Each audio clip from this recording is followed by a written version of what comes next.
Welcome to the Simply Vegan podcast from the team at Vegan Food and Living, the UK's best-selling vegan magazine. Every Tuesday, we taste test the newest vegan products, discuss the latest vegan news, and answer your questions on everything from nutrition and supplementation to recipe ideas and dealing with negative backlash.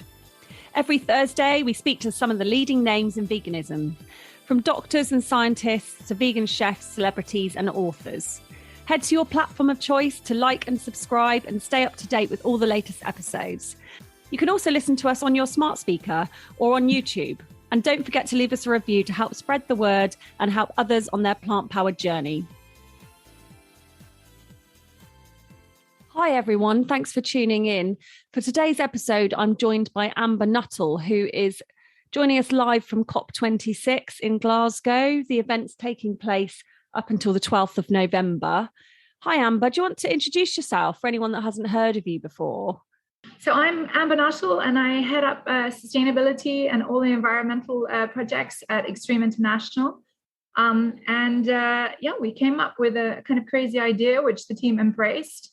And we have created this space called the Extreme Hangout. It's on a repurposed ferry floating on the River Clyde. And we've got 4 or 5 panel discussions happening every day, which obviously we have a local audience, which is engaging fantastically, which is really exciting. But also they're being live streamed and broadcast and then made available for people to download and watch at their own convenience as well. So we hope we're going to reach a global audience. It sounds absolutely brilliant. I wish I was there, especially with the floating barge. I've seen pictures of it lit up at night as well. It looks fantastic. For anyone who can't be there in person, they can watch live, can't they, from the Extreme Hangout website? We're running the whole time. This is definitely a marathon. There's nothing sprint-like about this. Fantastic. Well, I'll definitely be watching some of the sessions that you're holding.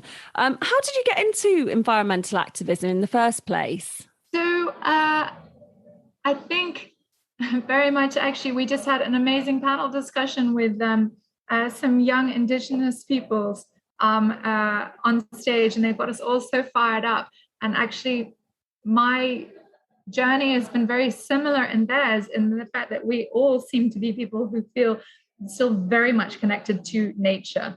So there's been a lot of lamenting over the fact our politicians clearly spend too much time locked up in concrete boxes, listening to themselves, as opposed to remembering what it feels like to have the sort of the wind in your hair, the rain on your skin, and the feet and your feet in the sand. I grew up, I consider myself an island girl, whether it's the British Isles or out in the Bahamas, where I also spent a huge part of my childhood. And my late father started one of the earliest marine protected areas in the world. And he set up a foundation called BREEF, the Bahamas Reef Environment Educational Foundation. And it was all really about protecting the local reef systems and preventing the overfishing that was becoming endemic around the islands. You can't grow up with a papa like that, who loves the outdoors so much and is always chucking us into the ocean with a mask attached to our faces. You learn about it then. And once you learn about something, then you feel the connection. And once you've got that going, I mean, your heart just follows straight away. And I have always found that that's just got stronger with age. I feel very blessed not to have lost it. And then through my love of sports as well, I've maintained that connection. I love to paddleboard. I love to free dive. I love to be in the mountains as well, whether it's walking or skiing. And I've become a crazy cold water swimmer as well. Sounds amazing. I did actually get into cold water swimming sort of in between lockdowns last year, and it's so good for your mental health, isn't it? It was so good. I don't know about you. I mean, I was every day, but particularly when our second lockdown started, just after Christmas. And my heart just hit the floor. I was like, I can't do this all over again. And so every day it was like right, I'm going to go jump into the pond, which is 100 meters from the house. My husband was like, what are you doing? Are you mad? And I'm like, apparently it's supposed to be really good for you. And I kid you not, from the first time we did it, it literally set a precedence for the rest of that lockdown. Every day we would go up to the pond at lunchtime and we would jump in, and it would reset my mind, my energy, everything. So I highly recommend it. Obviously, though, anybody, if you're going to do it, you must do it with somebody else present. Yeah, I couldn't agree more. That's really good advice. I know there were some tragic deaths recently. I think the people were paddleboarding on a river in Wales. I know, really awful. And I cannot begin to imagine how that happened, except, of course, it was unexpectedly strong rain. And where is this unexpectedly strong rain coming from? It's to do with the changes that our weather system are facing. And those sort of torrents, those forces of nature are, yeah, it's just tragic what happened to them. My heart breaks for their families. Yeah, it's happening right now, isn't it? And it's not something that's kind of way off in the future, and it's not something that's, you know, just happening over the other side of the world. It you know, it's real, and it's urgent. I follow Boris Johnson on Facebook, actually, and you know, everyone else I follow are kind of vegan or kind of climate groups, and you do end up living in a little bit of a bubble. And some of the comments on Boris Johnson's posts are just shocking. I mean, I just cannot believe how many climate deniers there are out there. People saying, you know, it's just nature doing its thing. Volcanoes are erupting. We can't do anything about that. Yeah, worrying. Yeah, I'm afraid crazy is absolutely the right word. The only thing that I would caveat it with, though, is simply, well, I feel sorry for these people because they have lost their connection with the earth, and they're either listening to the wrong people, or in some ways they're just not educated as to what is truth. And there's so many lies out there. And in fact, it makes me incredibly angry that platforms like Facebook are still allowing this climate denial claptrap. It's going to be the politest way that I can possibly put it. It is still able to be aired. I'm sorry, it is total rubbish. And that side of it, we should have been able to put that to bed ages ago. There is more than enough scientific evidence out there. It is happening. There is no point in behaving like an ostrich and wandering around with your head in the sand. Our future, the future not just for the planet, but for humanity as well, could be so beautiful. I get so excited about what the world could look like in 2050 if we make the changes that we need to. And we need to stop being scared about making changes. When a baby is crawling around on the floor is uncomfortable. And it's because of that discomfort that they decide that actually they're going to try and pull themselves up and stand.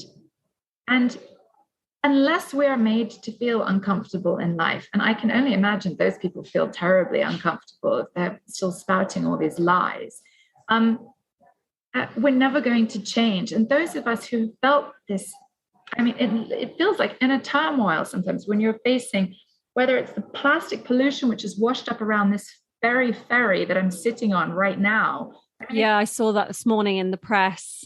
It's extraordinary. And those sorts of things are in front of us every single day. Walking down our remote country lane where I live, every time I see litter, it enrages me yet again. And it's every single day. And I live in the middle of nowhere. And I'm like, where is this stuff coming from? It seems to sort of morph out of nowhere. But of course it is. It's whether it's carried on the wind or it's some other person on a bicycle or in a car who's just dropped another bit of trash. And we need to use that discomfort and turn it into positive energy and drive the change that we need to see. And young people are brilliant about voicing this now. They have grown up with the news channels and their social media feeds full of all these stories of climate change and pollution and fossil fuel industry and the appalling contributions that they make. And they're sitting and watching all the grown-ups around them doing, at best, something, but more than likely, very little. And of course, that's terrifying for young people. And that's why we've created the Extreme Hangout, because we wanted them to know that, yes, there are older people out there who do care and want to help them to amplify their voices. But not only that, we want to enable them to feel like perhaps they've come here and they've learned something new and they can be part of the solutions, so that we can create this beautiful, reimagined civil society for 2030, 2040, 2050 and beyond. We did not inherit the earth from our ancestors. We borrow it from our children. And we need to start treating this planet like something that we have borrowed and that we need to hand on to somebody else. Yeah, definitely. I mean, I'm someone who struggles quite badly with eco-anxiety, doing the job I do. It's hard to put these things out of your mind and kind of just go about your day-to-day life. And I know my children struggle as well. They worry about all the things on the news. So it's really empowering to hear you say those words. What events have you got going on then over the next few weeks for younger people, that they can get involved with? Although it's for everyone, isn't it? Not just the younger generation. Yeah, it's for anyone. We've created this space, and we say that it's here for young people. It's about enabling them to have their voices heard. But of course, there's the role for older people in here too. I say particularly those who got young at heart. But what have we got going on? We've lots of fun stuff. And for all ages as well. I mean, whether it's Bear Grylls, and he's bringing on some of his scout leaders. So that's going to appeal massively. We've got the whole day tomorrow is about green jobs. So as a young person, it's like, okay, don't think about, I don't know, the regular companies that you've heard people talk about all your life. Why not have a look out there and search for the companies who are looking to develop their businesses sustainably, to embrace the circular economy? Familiarize yourself with that language, familiarize yourself with some beautiful initiatives and businesses that are out there. Go and work for the good guys. Go and be part of the solutions. So I'm really excited about our Green Day. Our Oceans Day as well, which is on Sunday. I have a particular affinity with the oceans, so I'm really unbelievably excited about that too. We've got great fashion panels as well, and people like Mary Fellows and Bay Garnett speaking on those. We all have responsibility as consumers to the products we buy and to how we look after them. I'm loving this whole repair and restore initiatives that are spreading so much. We need to value stuff more. And we also need to understand what stuff we really should give no value to at all, and therefore not purchase it in the first place. Definitely, 100%. Definitely something to keep in mind as well as we approach kind of Christmas, where, overconsumption it's become the norm, hasn't it? Are you promoting kind of local, sustainable, plant-based food at the event? Yeah, on board. Well, certainly on board the ferry, we have said that we're going to be plant-based for the duration of COP, and I think it's not just because we're like, you have to be vegan or we don't want you on board. It's actually just to introduce that idea to people, because there are still young people and older people who've never really contemplated a meal without meat, and that or dairy, or and for many of us that might sound deeply strange, but for others, actually, let's help them on that journey. I think it's important not to be too critical and to try and lead with love and compassion as much as any of us can. That's definitely the ethos that we share on the show. I think it's the way forward, isn't it? Lots of us doing it imperfectly rather than a small minority being perfect, regimented vegans. And yeah, we're all in this together. We just need to encourage each other, support each other, and be non-judgmental.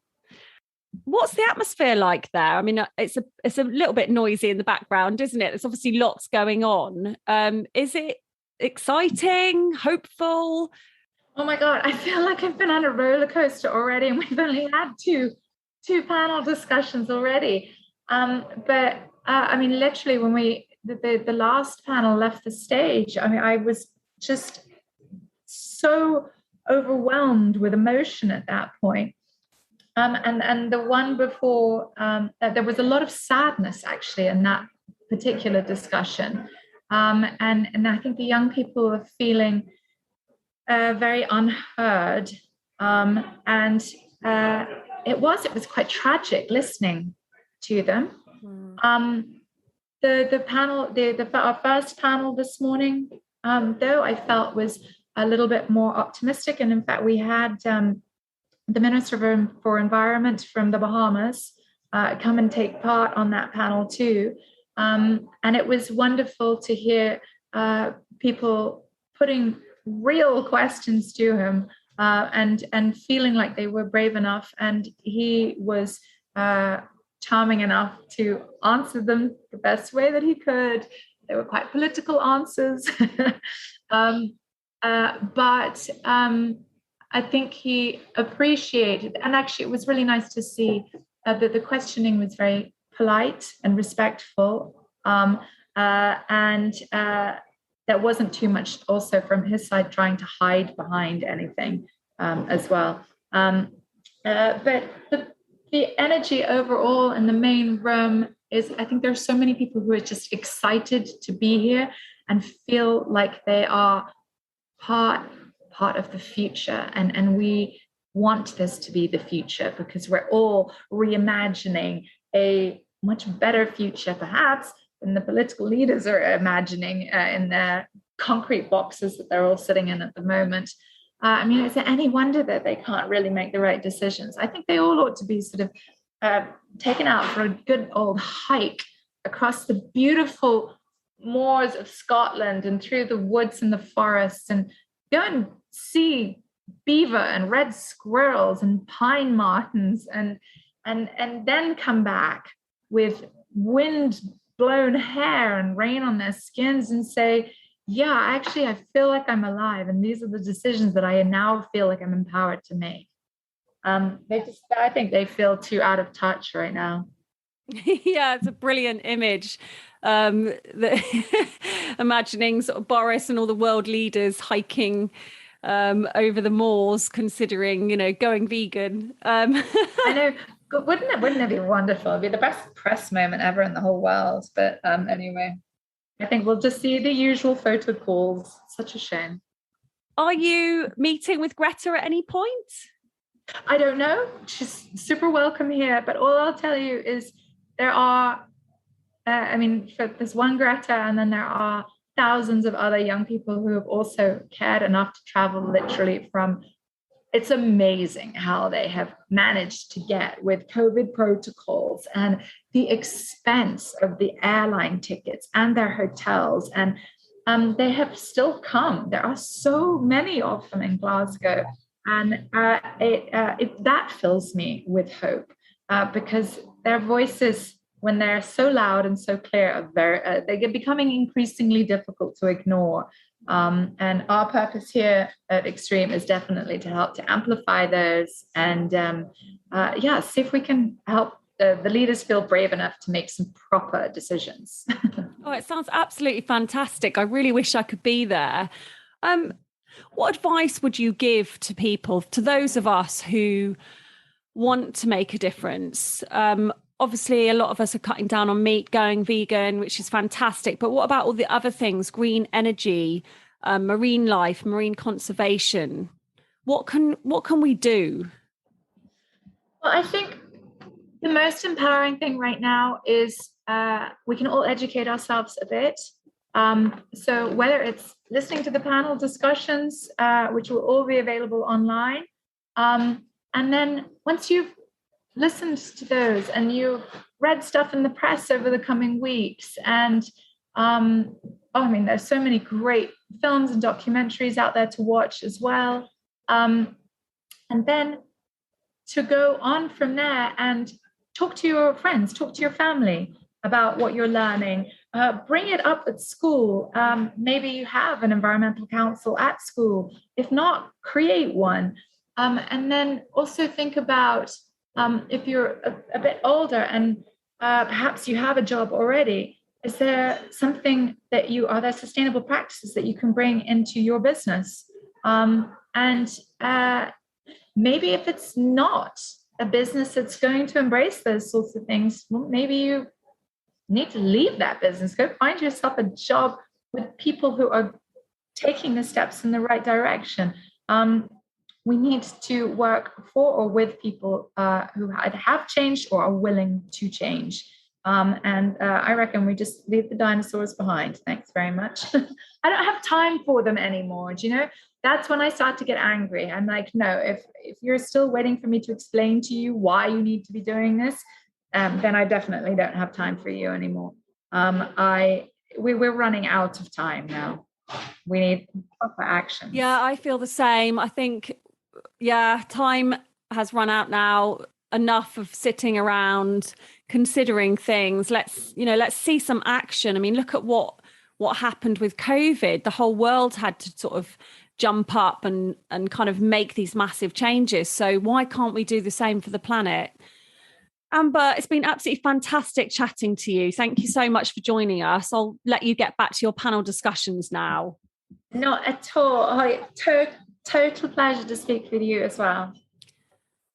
Well, everyone listening, thank you. And don't forget to head over to the Extreme Hangout website to watch live, and also follow them on social media to keep up to date with what's going on every day. Yeah, and listen, and you've said the right word as well, social media. I mean, pretty much everybody has social profiles now. So whether it's us at the Extreme Hangout or other stuff that you hear or read about, and whether you're celebrating it or whether you're angry about it, share it on social. The more noise we can create there, trust me, that's the kind of stuff that does get back to politicians. These hashtags, I think they're important.